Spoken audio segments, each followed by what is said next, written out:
Na taon ng tiwala at sa mga darating pang taon, mas pinalakas at mas pinagtibay para sa Pilipino. DZRH. Una sa Pilipinas, una sa Pilipino. Serbisyong tapat sa'yo, DZRH.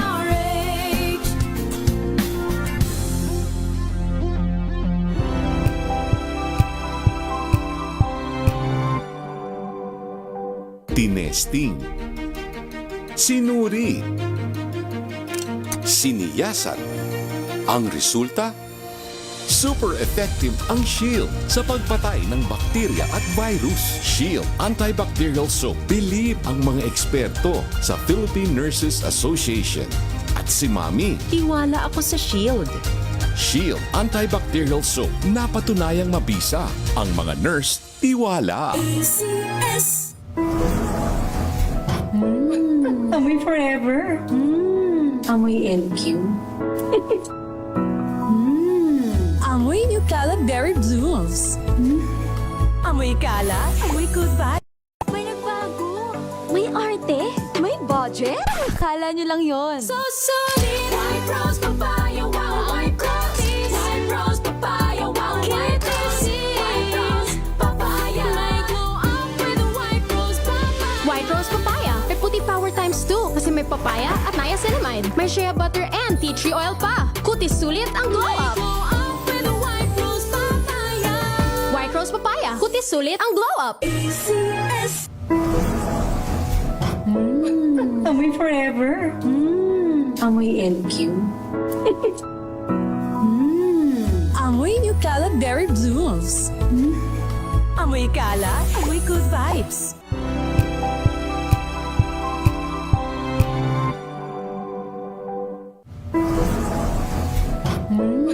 Amoy forever. Amoy LQ. Amoy New Cala Berry Blooms. Amoy Cala, amoy good vibes.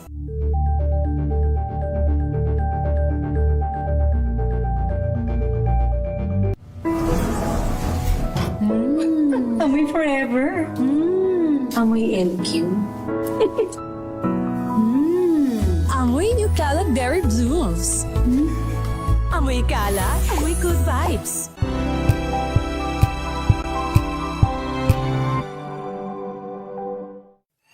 Mga balitang gigising sa inyong umaga. Mga balitang kailangan mong malaman. Mapapakinggan sa ACS Balita sa 2x2.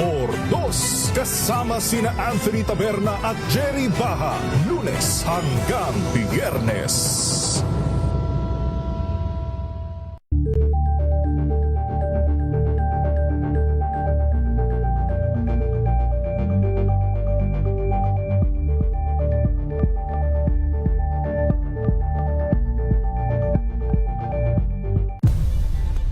Nagsimula sa pangarap hanggang sa maabot ang tagumpay.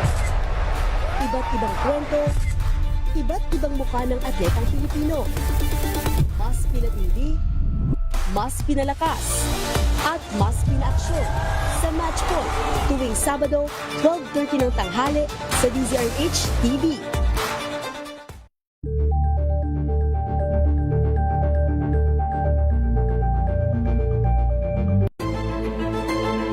Pakikinggan ang bawat panig. When you fight for justice, think about the queer people. Kung hindi kami magkukwento, sino ang magkukwento para sa amin? Ang mga panawagan. Ipababatid. Hindi talaga ito masusing pinag-aralan ng gobyerno. The women who are beaten and abused. It's time to listen to their voices. Hayan ang iba't ibang boses. Mga kwento mula sa iba't ibang anggulo. Dito lang sa Point of View. Mapapanood tuwing linggo, alas 12 ng tanghali sa DZRH TV.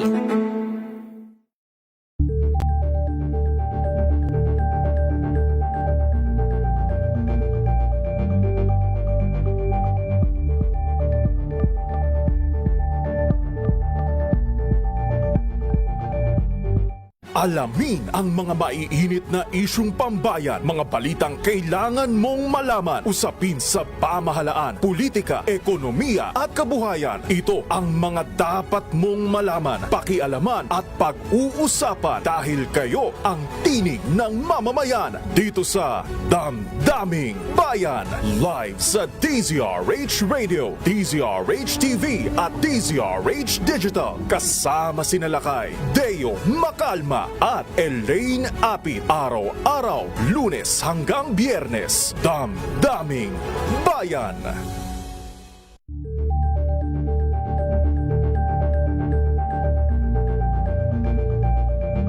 We've got you covered.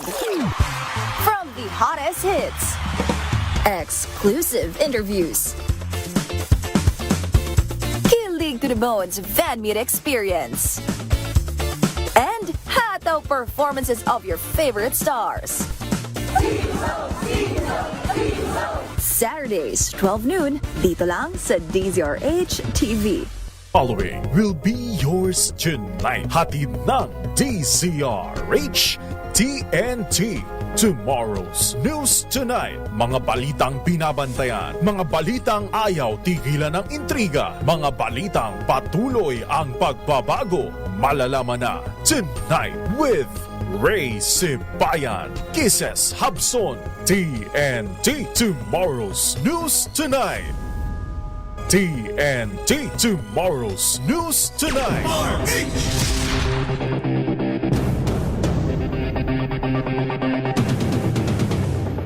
TNT. Tomorrow's News Tonight. Magandang gabi po Luzon, Visayas, Mindanao sa ating pong Tomorrow's News Tonight. Ngayon pong gabi ito mga kaibigan ng Webes, January 29, 2026. Sa ating pong headlines sa Coast Guard divers, nakarecover daw po ng 11 labi sa lugar na pinaglubugan ng MV Tricia Curtin 3 sa Basilan. Korte Suprema pinagtibay ang desisyong unconstitutional ang impeachment complaint laban kay Vice President Sara Duterte. PNP, desididong hubaran ng maskara ang nasa likod ng fake medical bulletin ni Pangulong BBM. Legal team ni dating Pangulong Duterte hindi papalitan kahit bigong ang apela na suspindihin ang pagharap ng dating Pangulo sa hearing. Balitang nasa bansang Sweden, si dating Congressman Zaldico, ito raw po'y panlilinlang lamang ng investigasyon ayon kay Senador Ping Lacson. Planong BBM resign motorcade sa Sabado, January 31, bantay sarado ng PNP. Malate Police Commander sinibak. Kasunod po ng pang-hold up ng 6 na pulis Maynila sa Makati. Sa TNT Global News, 15 patay sa pagbagsak ng eroplano sa Northeast Colombia. Sa sports, Vienna, nakuha daw po ang gold sa International Springer Meeting sa Germany. At sa TNT Showbiz, Miss Chelsea Day dineklara sa Sultan Kudarat para kilalanin ang tagumpay ni Chelsea Fernandez sa Miss Cosmo. TNT. Tomorrow's News Tonight. Ano po mga lingkod, sina Ray Sibayan at Kisas Habson. Para sa DZRH, una sa Pilipinas. Una sa Pilipino. TNT. Tomorrow's News Tonight. Nakarecover po ng otoridad ng 11 mga labi na palutang-lutang sa lugar na pinaniwala ang pinaglubugan ng Marine Vessel Tricia Curtin 3 sa Basilan sa nagpapatuloy na search and rescue operations.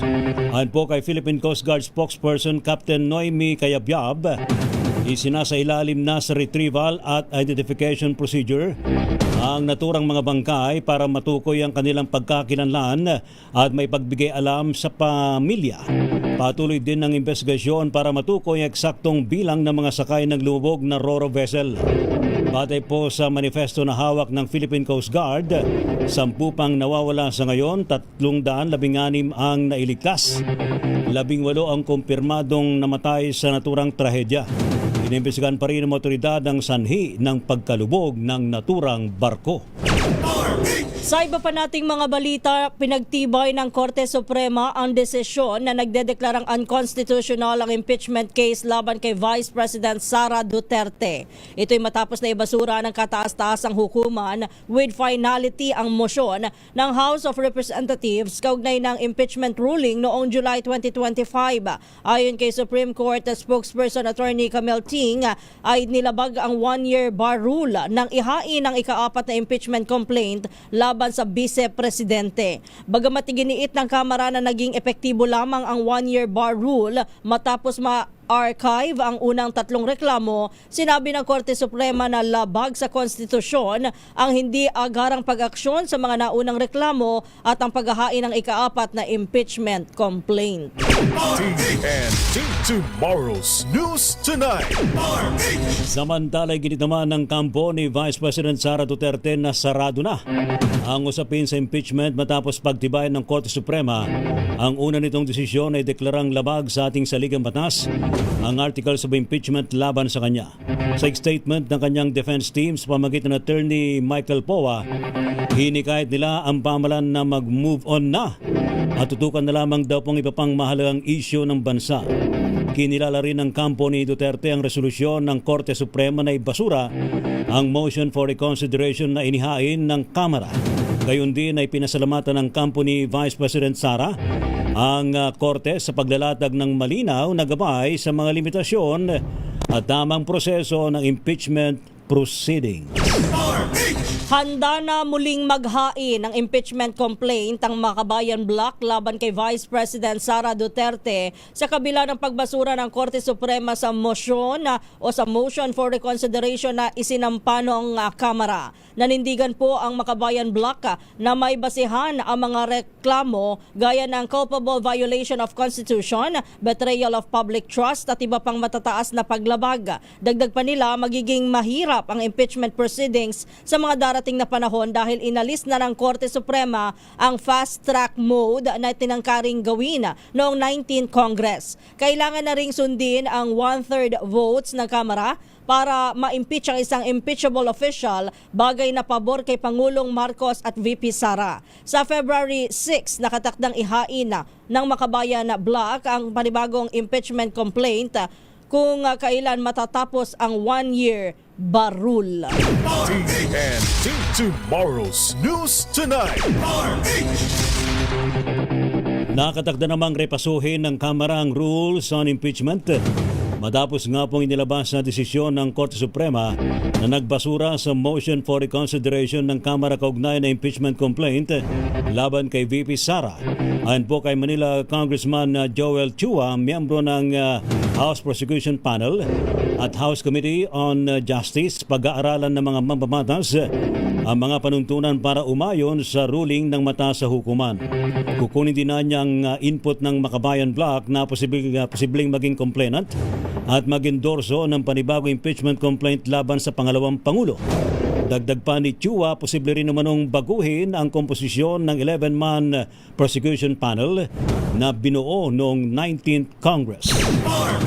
Tuloy lamang umano sa trabaho ang Office of the Vice President kahit anong ingay sa politika at pang-iintriga. Ito naman ay matapos na pagtibayan ng Korte Suprema ang ruling na nagdedeklara ng articles of impeachment laban kay Vice President Sara Duterte bilang unconstitutional. Sa panayam sa programang Balansyado, sinabi ni Aymard Eje, hepe naman ng Disaster Operations Center ng OVP, na noon pa man ay nananatiling mataas ang moral ng mga kawani ng OVP. Sa ngayon, nananatiling mataas ang moral po ng mga kawani ng Office of the Vice President, hindi naman dahil doon sa latest decision po ng Supreme Court, kundi ganito na po kami magmula pa noon dahil sa pamumuno po ng ating Vice President Inday Sara Duterte na palaging trabaho lang para sa bayan ang dapat gawin. Si OVP Disaster Operations Center Head, Aymard Eje. TNT Tomorrow's News Tonight. Sa iba pang balita, desidido naman ng Philippine National Police na hubaran ng maskara ang utak kung mga nasa likod ng pagpapakalat ng fake medical bulletin ni Pangulong Ferdinand Marcos Jr. Kaugnay po nito, ibinigyan ng direktiba ni PNP Chief General Jose Melencio Nartates Jr. ang PNP Anti-Cybercrime Group Naimbestigan itong mabuti para mahuli ang mga utak sa pagpapakalat ng fake medical bulletin. Tinawag ni General Nartates na disrespectful, insensitive at gross violation of the law ang paggawa at pagpapakalat ng fake medical bulletin sa social media. Bagaman sinasaalang-alangan niya at nirerespeto ng PNP ang kalayaan ng sinuman ng pamahayag, hindi maaring palagpasin ang anyay malisyoso at iligal na pagpapakalat ng fake documents sa internet.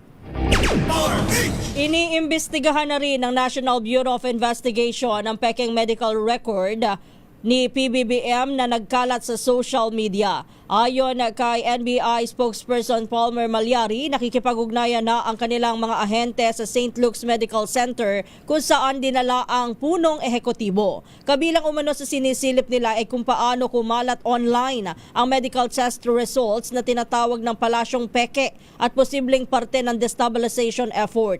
Ipinag-utos niya ni NBI Acting Director Lito Magno ang investigasyon, hindi pa man sinasabi ng Malacanang na ipasilip nila ito sa ahensya. Well, I understand that there was a statement coming from Yusek Claire Castro that they will be referring the case to the NBI. Pero bago pa po magkaroon ng declaration si Yusek Castro, kaninang madaling araw na nagtawag na po ang ating director ng mga agents to step up on this investigation. In fact, we already dispatched agents in order to coordinate with the St. Luke's Hospital para makuha yung kanilang official na statement on the matter. And part of the investigation will also have to be done for the purpose of knowing kung paano nag-circulate at kung totoong ang circulation ng medical certificate na to was done also for the purposes of tampering it or whatsoever.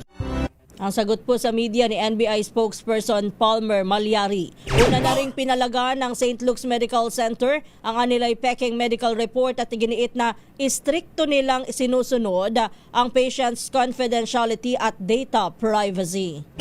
TNT Tomorrow's News Tonight.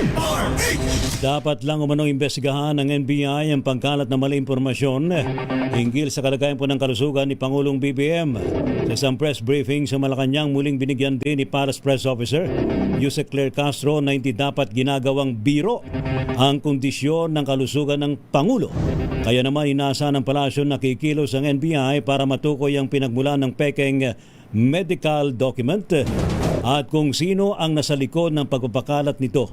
Ayon po kay Castro, walang direktang utos sa NBI, subalit kumpiyansa naman ng Malacanang na agaran itong aaksyonan ng naturang ahensya. Dapat lang tingnan ito dahil hindi na po biro ang biruin ang kondisyon kalusugan ng Pangulo.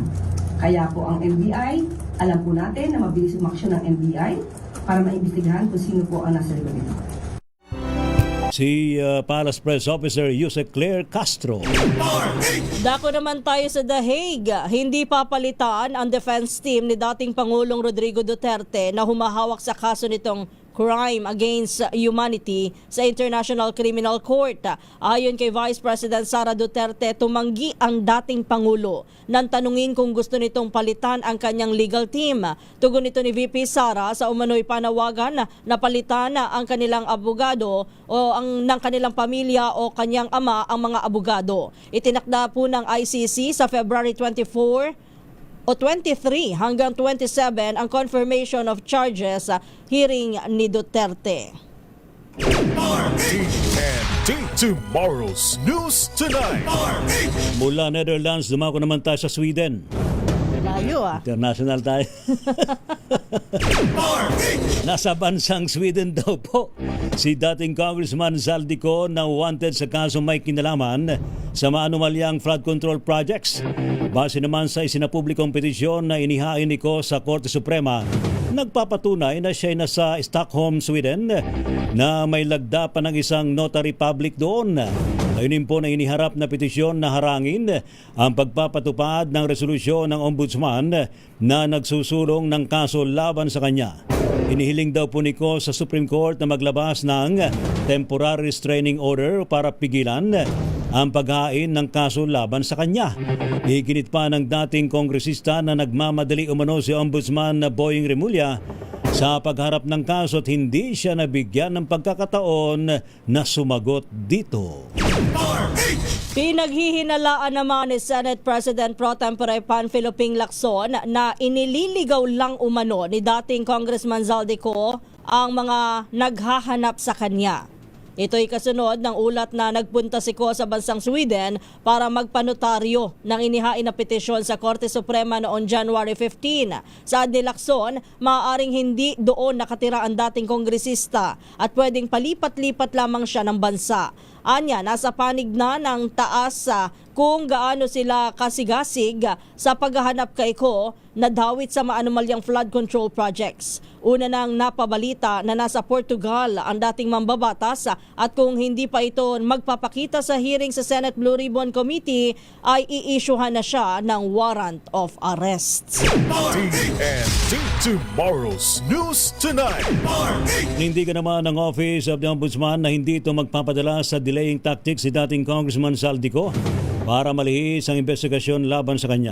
Ito po'y tugon naman ng Ombudsman kasunod ng iniharap na petisyon ni Ko sa Korte Suprema. Sa kanyang petisyon, hiniling ni Ko ang paglalabas ng temporary restraining order at writ of preliminary injunction para daw po pigilan ng pagkapatupad ng resolusyon ng Ombudsman na siya'y kasuhan kaugnay ng flood control scandal.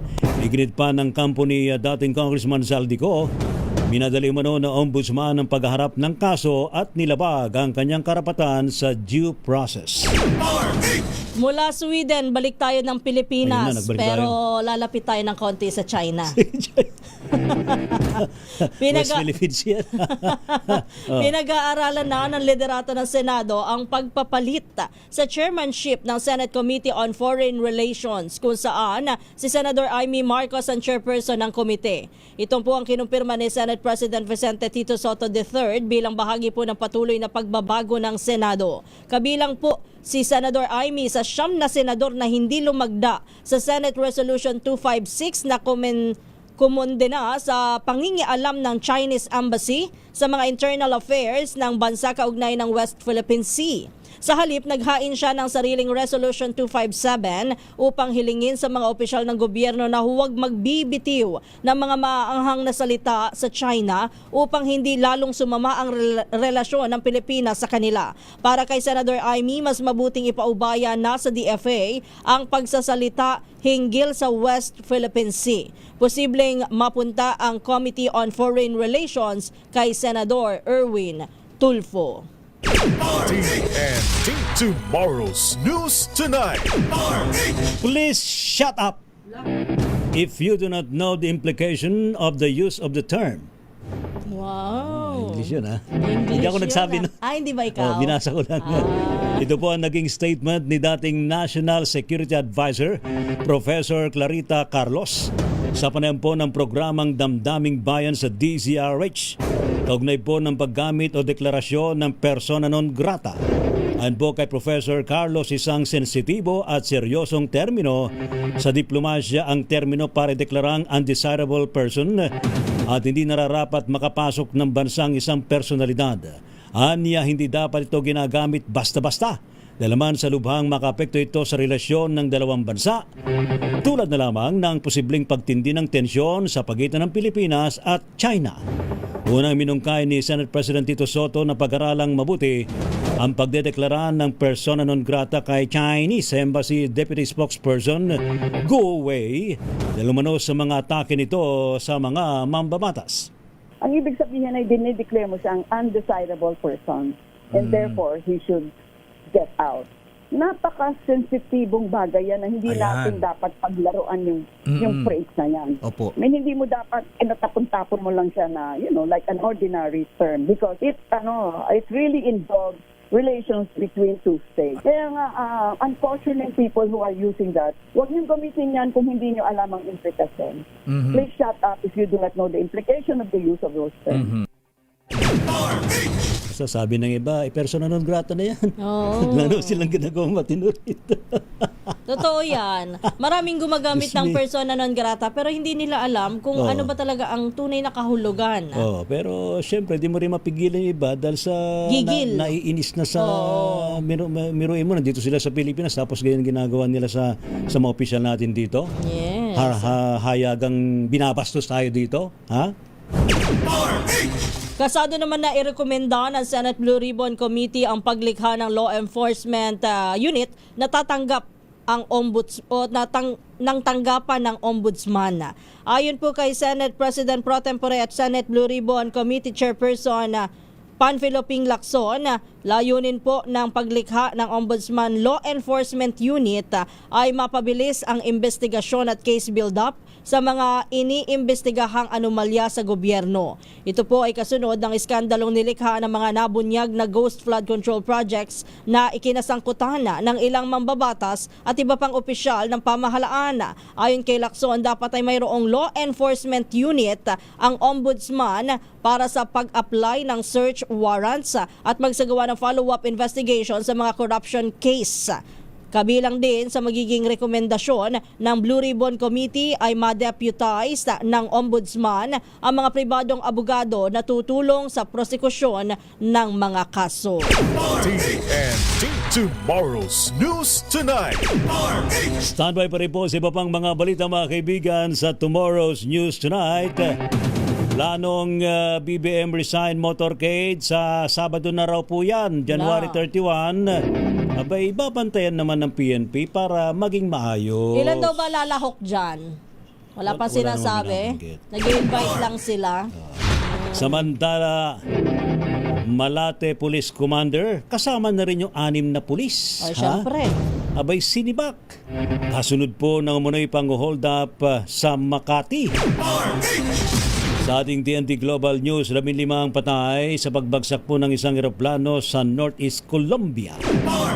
Sa sports, EJ Obiena, abay nasungkit daw po ang ginto. Gintong medalya sa International Springer Meeting sa Germany. At sa showbiz, Miss Chelsea Day, idineklara sa Sultan Kudarat para kilalanin ang tagumpay ni Chelsea Fernandez sa Miss Cosmo. Ano ba magpaparade-parade kaya yan? Siyempre, oo. Kaya lang inisip ko bigla, paano sila magpaparade-parade? Sunod-sunod ang ano dun eh. Ang mga paglindol eh. The show must go on. Ayun. Diba? Rain or shine. O kahit may bagyo. Kahit may bagyo may lindol. Basta ingat lang ha. TNT Tomorrow's News Tonight. Ang nyo pa rin mga lingkod, sina Ray Sibayan. At Kisas Habson. Para sa DZRH, una sa Pilipinas. Una sa Pilipino. Pilipinas ang oras, alas 9:32 ng gabi. Ang oras.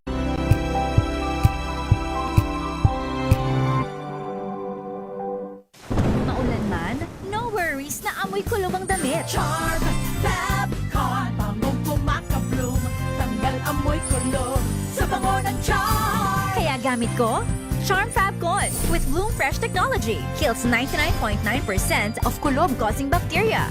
May aroma burst pa of thousands of flowers and berries. Ang sampay sa loob, no amoy kulob. Bangong kumakabloom sa Charm. Charm Fabcon. ACS.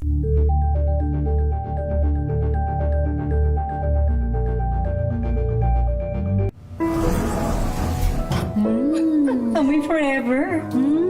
Amoy LQ.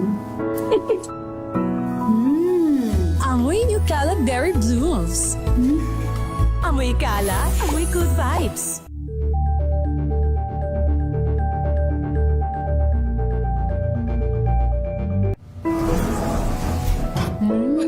Amoy forever.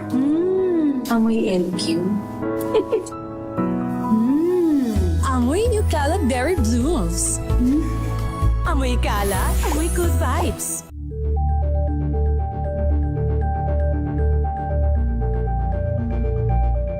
Hello, Washi! Laundry day na naman! Yay! Anong meron? Mancha ng chocolate, putik, may libag pa! Kaya natin yan!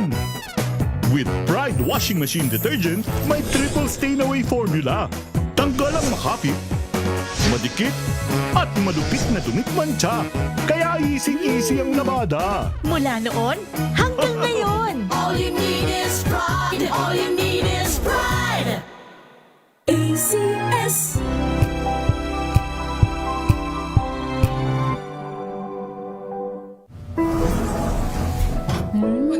Amoy forever. Amoy LQ. Amoy New Kalat Berry Blooms. Amoy kalat, amoy good vibes.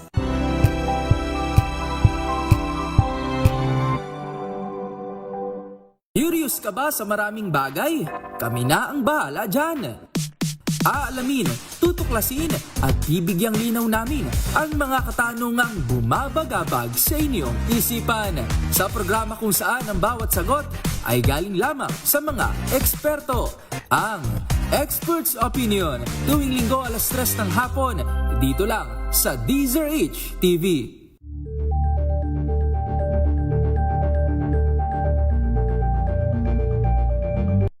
Balang Anthony Taberna at Jerry Baha ang gigising sa inyong umaga dahil lalatay ang humahagupit na diskusyon at komentaryo Lunes hanggang Biyernes sa 2x2.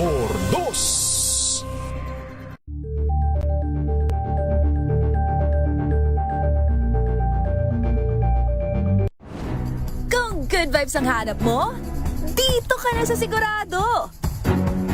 Mula sa mga istoryang nagbibigay ng inspirasyon hanggang sa mga kwentong may dalang solusyon. Mga balitang pampagaan, pakiramdam at pampaganda ng araw. Hindi lang ba sa good news, kundi the better news. Mula Lunes hanggang Biyernes, 1:00 ng tanghali sa DZRH TV.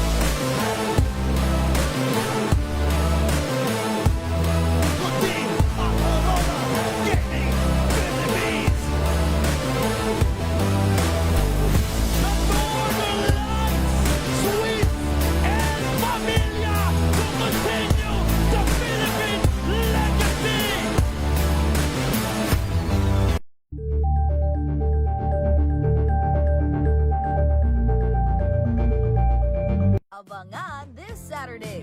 Hi, we're Gray Zone, and you're watching Sing Zone on DZRH TV. Solid na tugtugan, bagong MV, Finding Phoebe at 2026 manifestations with Eunice, Jazz, EJ, and Tatsi. Uwi akong nakangiti, alam kong may sasalubong sa akin at makikinig, makwento sa iba, di ko masabi. 12:00 ng tanghali, dito lang sa DZRH TV.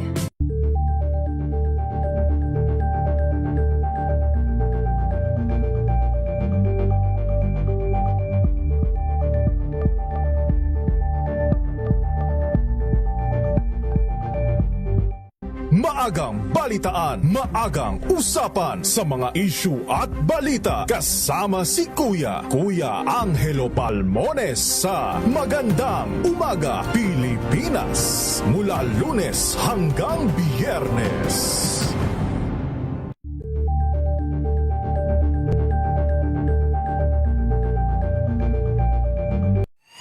Mga balitang gigising sa inyong umaga. Mga balitang kailangan mong malaman. Mapapakinggan sa ACS Balita sa 2x2. Kasama sina Anthony Taberna at Jerry Baha. Lunes hanggang Biyernes.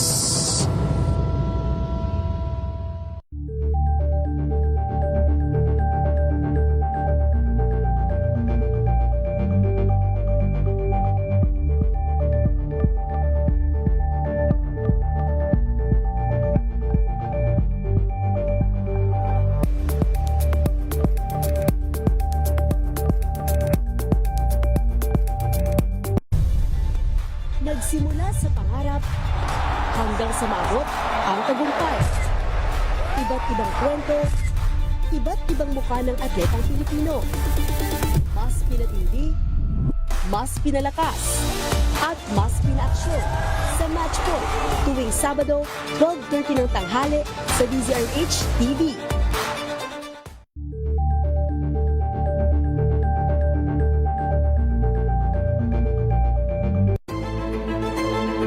Pakikinggan ang bawat panig.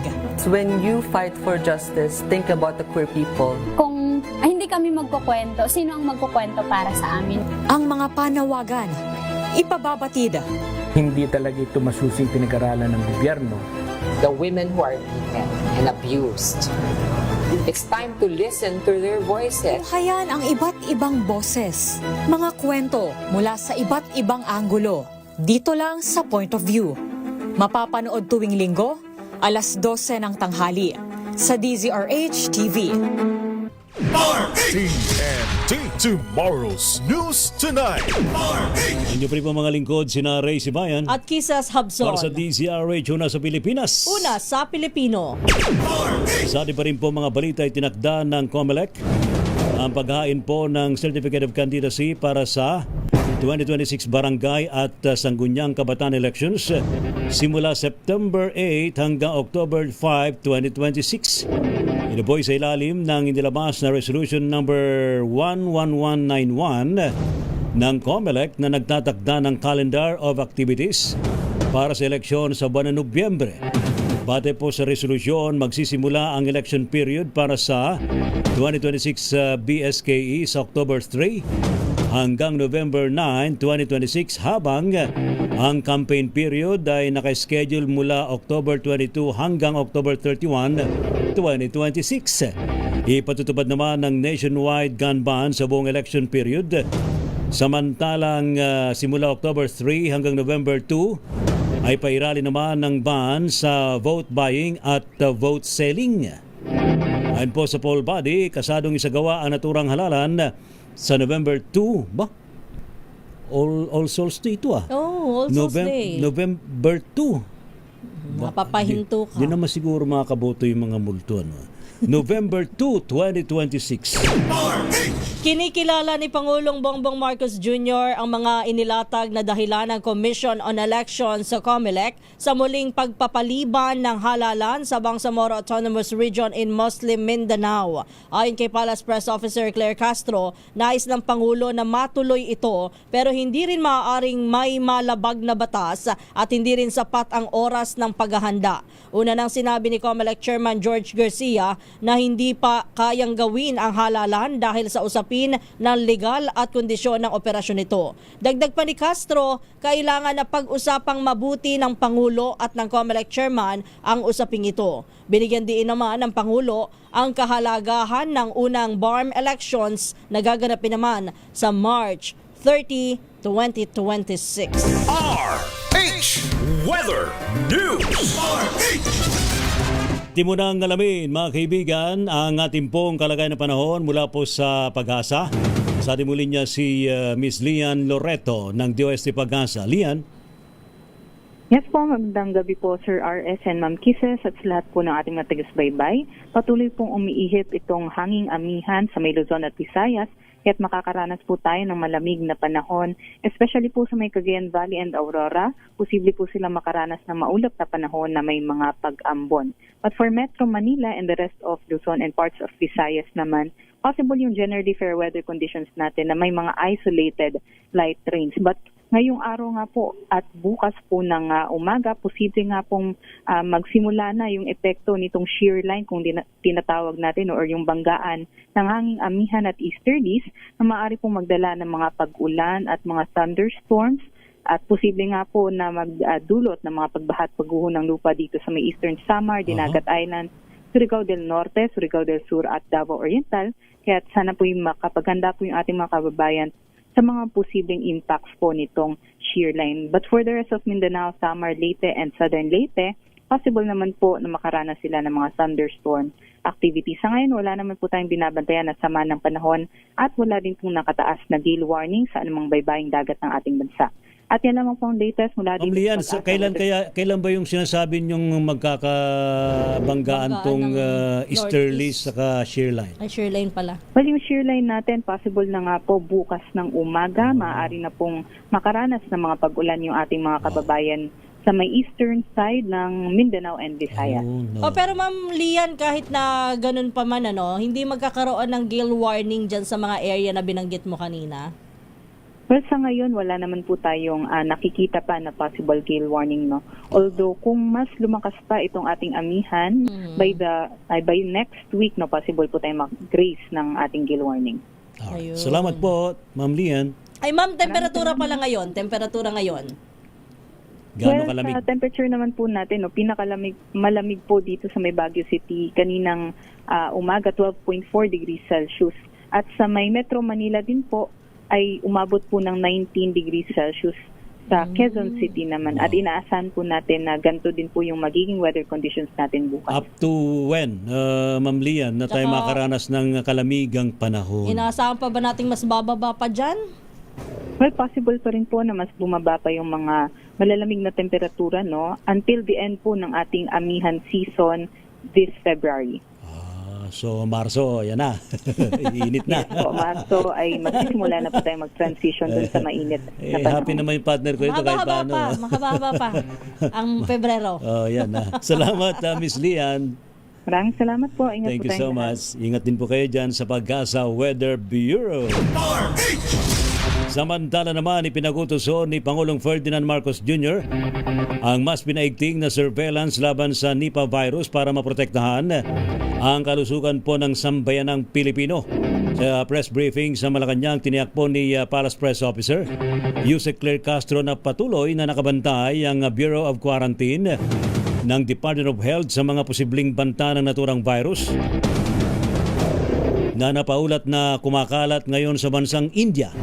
Inalign na rin daw po niya ng DOH ang mga health protocol nito sa pinakabagong rekomendasyon ng World Health Organization.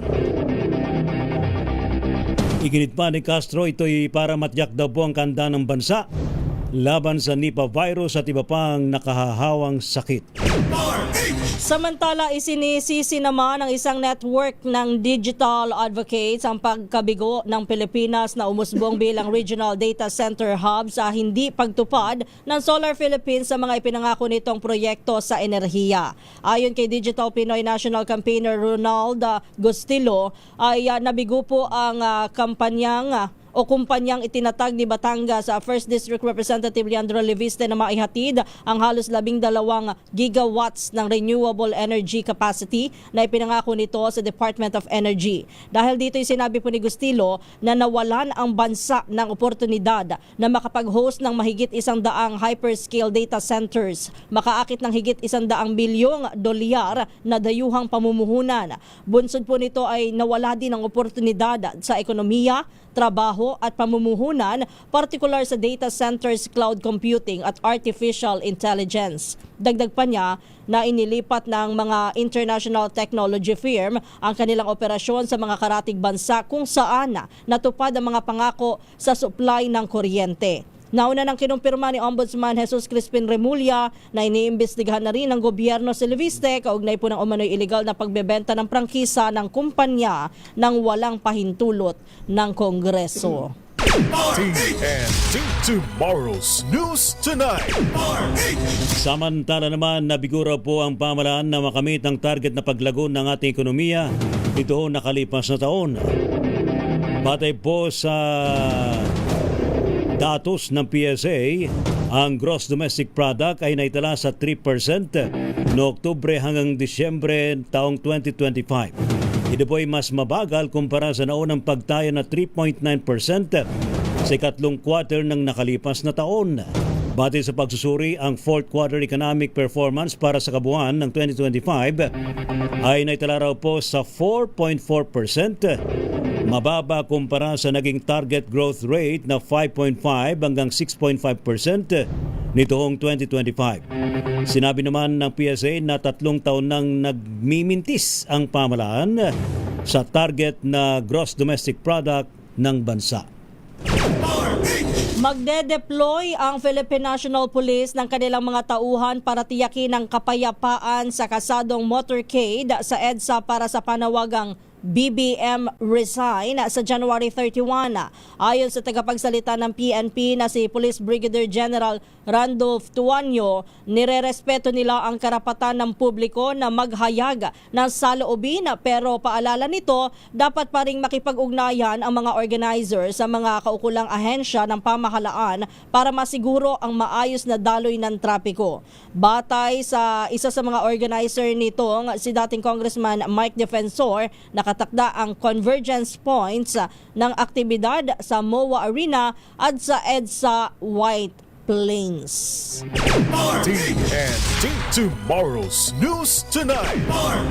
Sinibak ang commander daw po ng Malati Police at lahat ng membro ng Station Drug Enforcement Unit kasunod po ng umano'y pang-hold up na kinasangkutan ng 6 na Pulis Maynila sa Makati City.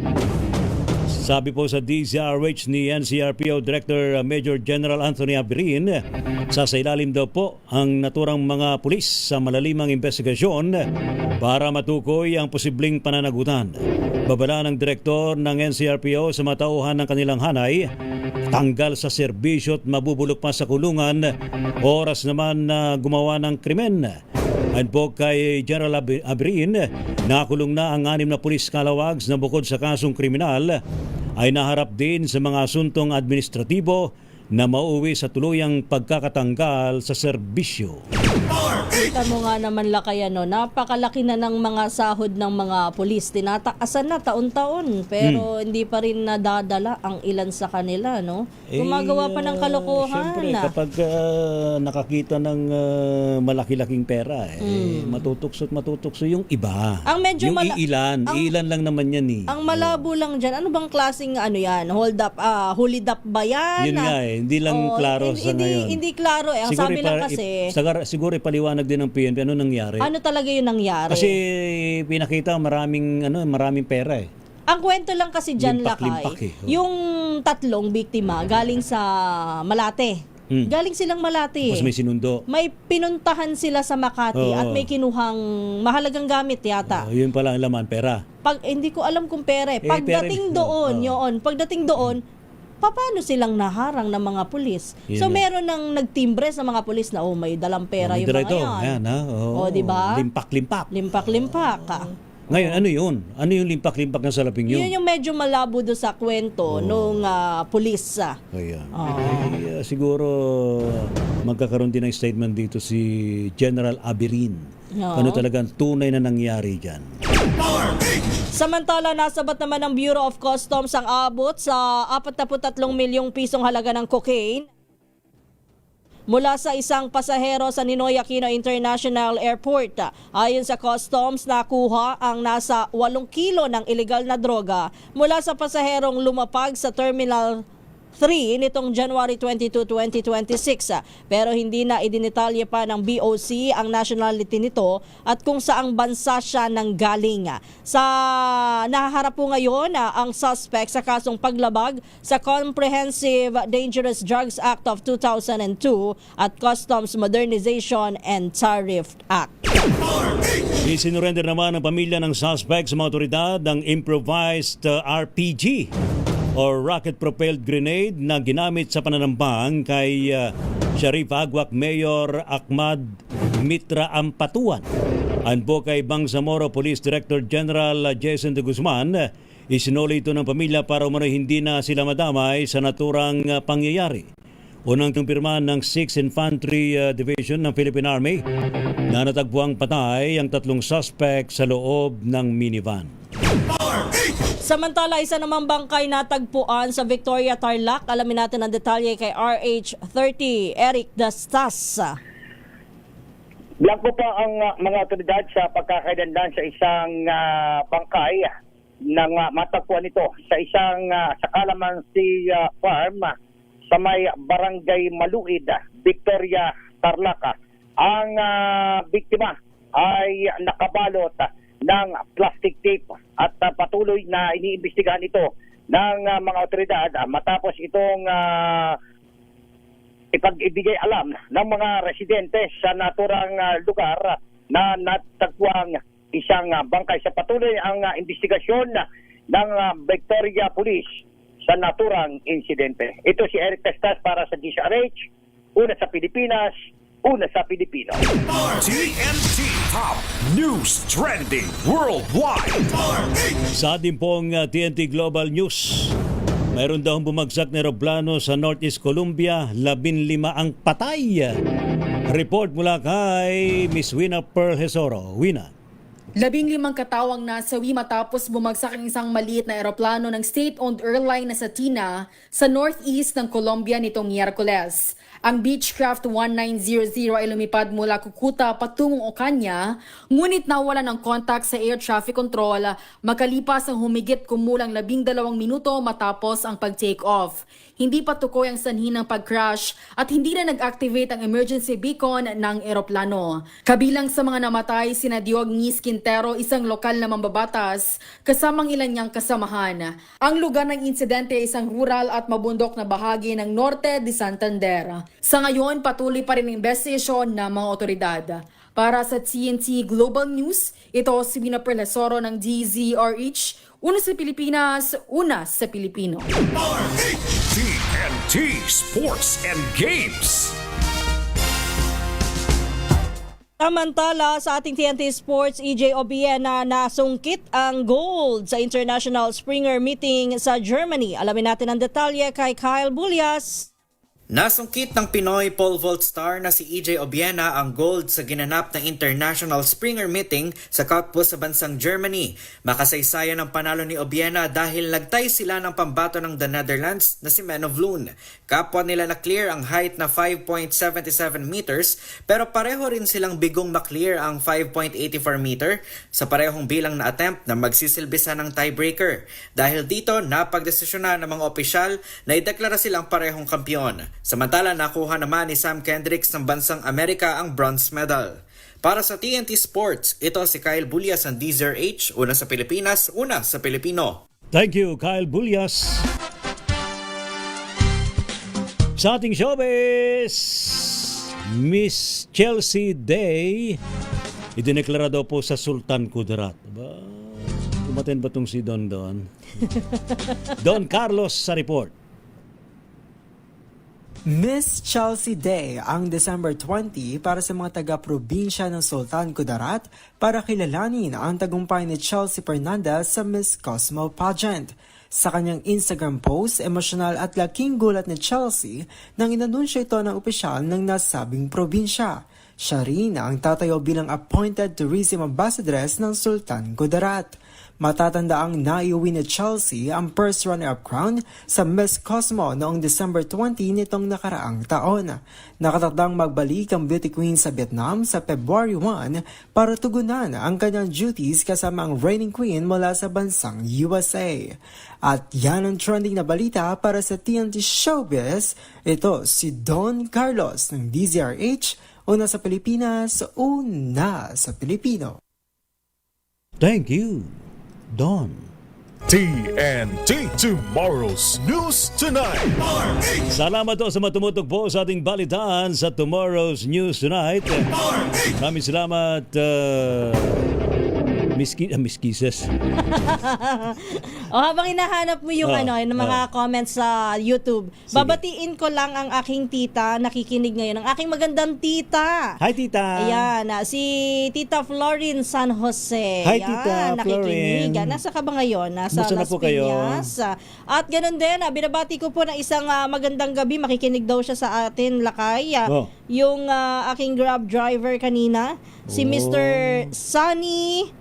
Teka lang. Sunny Selga. Yan. Maraming salamat Hello, sir. po. Sunny. Drive safely ho. Yan. Ayan, ingat po kayo palagi. Sa lahat po ng mga TNVS driver. Ingat po kayo palagi, ha?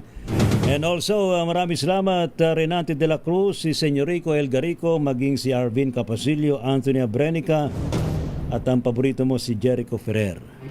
Melvin Letrodo, si Aunt May, maraming salamat. Noel Dorosan, maging si Emmanuel Conde. Ivy Gutierrez, Marami pang iba. good Ayan. evening. Tsaka kay Ma'am Becky Tisuka, good evening po sa inyo. Nanay Carmen. And Mommy Emmy. TNT Tomorrow's News Tonight. Ang niyo pa rin po mga lingkod, mga kaibigan, si Ray Sibayan. At Kisas Hobson. Para sa DCRH, una sa Pilipinas. Una sa Pilipino. Pilipinas ang oras, 9:59 p.m.